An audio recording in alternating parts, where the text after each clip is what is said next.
ವೀಕ್ಷಕರೇ, ನಾನು ಆಚಾರ್ಯ ಶಕ್ತಿ. ಈ ಹಿಂದಿನ ಸಂಚಿಕೆಯಲ್ಲಿ ನಾನು ವರ್ಷ ಭವಿಷ್ಯದ ಬಗ್ಗೆ ಸಂಖ್ಯೆ 3ರವರೆಗೂ ತಿಳಿಸಿಕೊಟ್ಟಿದ್ದೆ.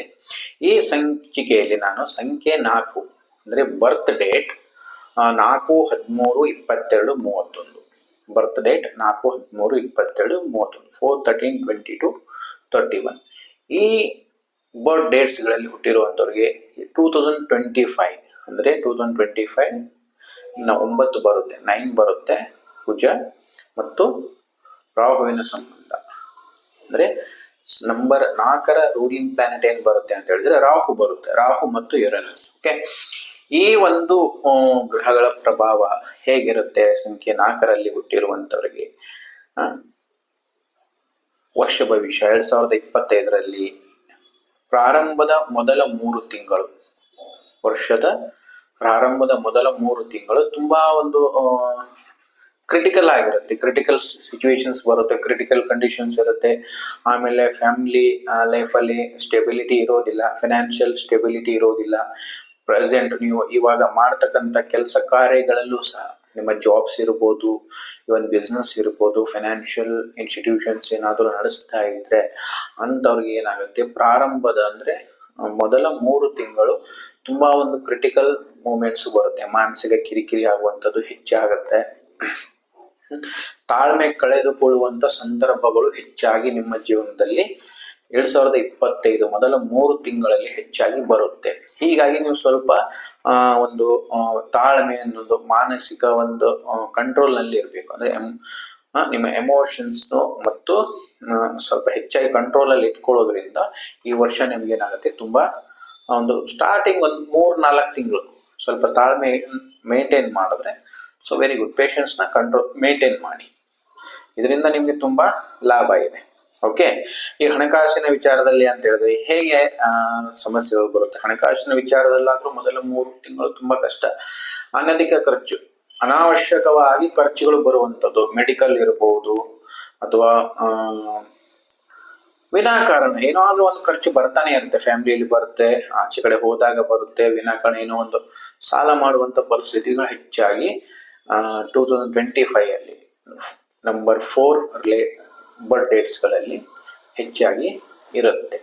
ಅಂದ್ರೆ ಮೊದಲ 3 ತಿಂಗಳು ತುಂಬಾ ಎಚ್ಚರಿಕೆಯಿಂದ ಇರಬೇಕು. ಆಮೇಲೆ ಏನಿದೆ, ಏಪ್ರಿಲ್ ನಂತರ ತುಂಬಾ ಒಂದು ವರ್ಷ ತುಂಬಾ ಚೆನ್ನಾಗಿರುತ್ತೆ. ಫೈನಾನ್ಷಿಯಲ್ ಗ್ರೋತ್ ಇರುತ್ತೆ, ಪರ್ಸನಲ್ ರಿಲೇಶನ್ಶಿಪ್ ಚೆನ್ನಾಗಾಗುತ್ತೆ, ಬಿಸ್ನೆಸ್ ಅಪಾರ್ಚುನಿಟೀಸ್ ಎಲ್ಲ ಸಿಗುತ್ತೆ, ಅಬ್ರಾಡ್ ಅಪಾರ್ಚುನಿಟೀಸ್ ಎಲ್ಲ ಸಿಗುತ್ತೆ.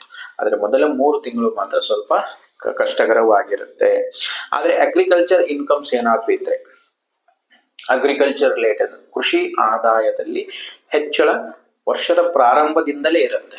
ಕೃಷಿ ಆದಾಯದಲ್ಲಿ ಕೃಷಿ ಚಟುವಟಿಕೆಗಳನ್ನು ಮಾಡ್ತಾ ಇದ್ರೆ ಅಥವಾ agriculture equipments, agriculture related business ಏನಾದರೂ ಮಾಡ್ತಾ ಇದ್ರೆ ಸ್ವಲ್ಪ ಅವರಿಗೆ ವರ್ಷದ ಪ್ರಾರಂಭದಿಂದನೇ ಒಂದು ಒಳ್ಳೆ ಗ್ರೋತ್ ಇರುತ್ತೆ. ಫೈನಾನ್ಷಿಯಲ್ ಸ್ಟೆಬಿಲಿಟಿ ಹೆಚ್ಚಾಗಿ, ಅಪಾರ್ಚುನಿಟೀಸು, ಆಮೇಲೆ ವ್ಯಾಪಾರ ಆಗುವಂಥದ್ದು ಹೆಚ್ಚಾಗಿ ಇರುತ್ತೆ.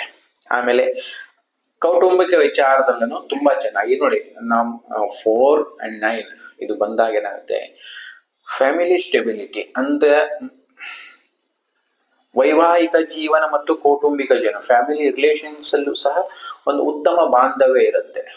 ಮದುವೆ ಆಗಿರೋರಿಗೆ, ಆಲ್ರೆಡಿ ಮದುವೆ ಆಗ್ಬೇಕು ಅನ್ನೋರಿಗೆ ಈ ವರ್ಷ ತುಂಬಾ ಒಂದು ಪ್ರಪೋಸಲ್ಸ್ಗಳು ಸಿಗುತ್ತೆ. ಒಂದು ಒಳ್ಳೆ ಪ್ರಪೋಸಲ್ಸ್ ಗಳಿರುತ್ತೆ. ಮೊದಲ 6 ತಿಂಗಳಲ್ಲಿ ಮದುವೆ ಫಿಕ್ಸ್ ಆಗುವಂತ ಚಾನ್ಸ್ ಜಾಸ್ತಿ ಇರುತ್ತೆ. 4-13-22-31 ಈ ಬರ್ತ್ ಡೇಟ್ಗಳಲ್ಲಿ ಹುಟ್ಟಿರುವಂತವರಿಗೆ. ಓಕೆ, ಸಾಮಾಜಿಕ ಜೀವನದಲ್ಲಿ ಸ್ವಲ್ಪ ನೀವು ತಾಳ್ಮೆಯನ್ನು ಹೇಳಿದೆ, ನಾನು ಮೊದಲೇ ಹೇಳಿದೆ, ಹೆಚ್ಚಾಗಿ ತಾಳ್ಮೆ ಇಟ್ಕೊಳ್ಳೋದು ಒಳ್ಳೆಯದು. ಯಾಕಂದ್ರೆ ಸಾಮಾಜಿಕ ಜೀವನದಲ್ಲಿ ತೊಂದರೆಗಳು ಬರುತ್ತೆ ಅಂತ ನಾನು ಹೇಳಿದೆ. ಅಂದ್ರೆ ಪೇಷನ್ಸ್ ನ ನೀವು ಕಾಯ್ಕೊಳ್ಬೇಕು.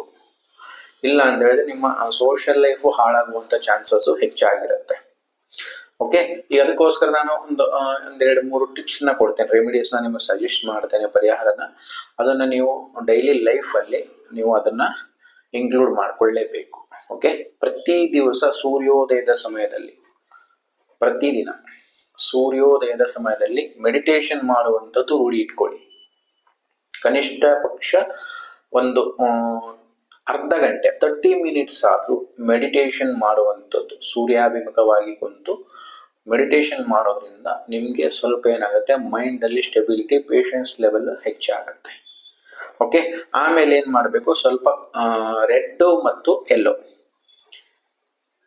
ಮತ್ತು ಎಲ್ಲೋ ಈ ಎರಡು ಬಣ್ಣದ ಬಟ್ಟೆಗಳನ್ನು ಸ್ವಲ್ಪ ಹಾಕುವುದನ್ನು ಅವಾಯ್ಡ್ ಮಾಡಿ. Red mixed and yellow mixed ಕ್ಲಾತ್ಸ್ನ ಸ್ವಲ್ಪ ಅವಾಯ್ಡ್ ಮಾಡಿದ್ರೆ ಈ ವರ್ಷ ನಿಮಗೆ ತುಂಬ ಚೆನ್ನಾಗಿರುತ್ತೆ. ಈ ರೆಮಿಡೀಸ್ನ ಪ್ರತಿ ದಿವಸ ಮಾಡಬೇಕು. ಯೋಗ ಅಂಡ್ ಮೆಡಿಟೇಷನ್ ಹೆಚ್ಚಾಗಿ ಮಾಡೋದ್ರಿಂದ ನಿಮ್ಮ ತಾಳ್ಮೆ ಹೆಚ್ಚಾಗುತ್ತೆ. ಓಕೆ, ಈ ರೀತಿ ಪರಿಹಾರಗಳನ್ನು ಮಾಡಿಕೊಂಡು ಈ ವರ್ಷ 2025ರಲ್ಲಿ ನಿಮಗೆ ಉತ್ತಮ ಜೀವನವಾಗಿರಲಿ ಅಂತ ಹಾರೈಸ್ತೇನೆ. ನಮಸ್ಕಾರ ವೀಕ್ಷಕರೇ.